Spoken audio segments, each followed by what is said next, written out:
Hello everybody, this is Chronosco018, and this is going to be my thoughts and recap for the Ancient Magus Fight Episode 3.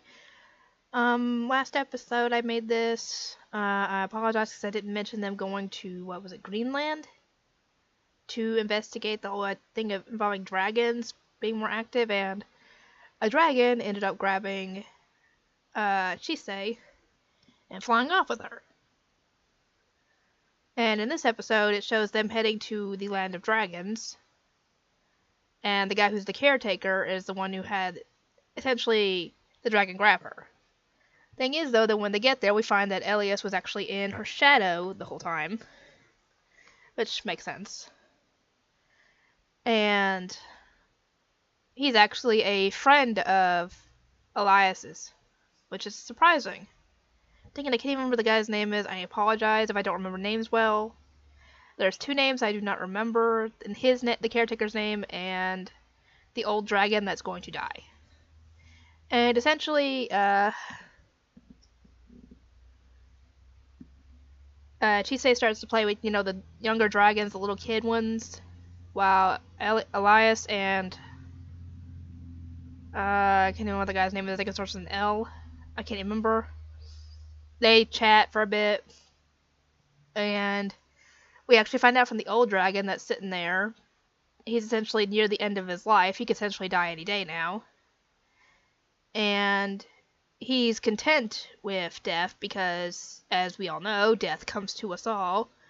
No matter how long-lived you are or how short-lived you are, it'll eventually happen, and he has essentially no regrets. And we actually find out that when the dragons die, their bodies become, part of the land. I mean, you can look, it shows them looking around and showing trees and rocks that are in the shape of dragon bodies, essentially. So that's what is going to happen to that dragon. And he essentially tells Chisei that next time you come here, essentially he tells her that when she needs to make her own wand, because she's training under Elias, to come there and pick one of the branches off of his tree, because he's going to become a tree. And while Chisei is talking with him, he essentially reaches the end of his lifespan and uses the last of his energy to show Chisei what it was like for him to fly. In his prime, essentially. And that essentially makes her cry when he does die, because he becomes a gigantic tree.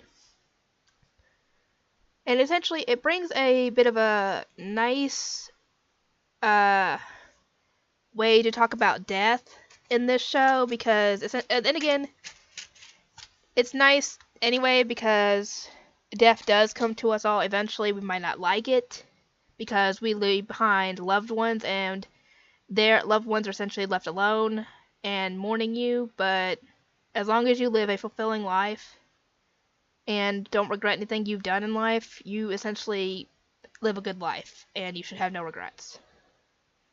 That's essentially what this episode essentially, I think, is trying to say, or I just could be reading into it too much. But essentially, it's telling you to live life as if you could die any day now. Actually, no, that's not the message.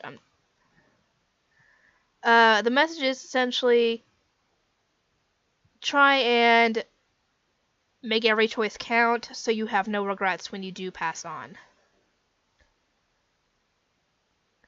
Like, be open-minded, don't treat people badly. Try and essentially be as happy and content as you can be. I'm probably not putting it right, but if I'm not, I apologize.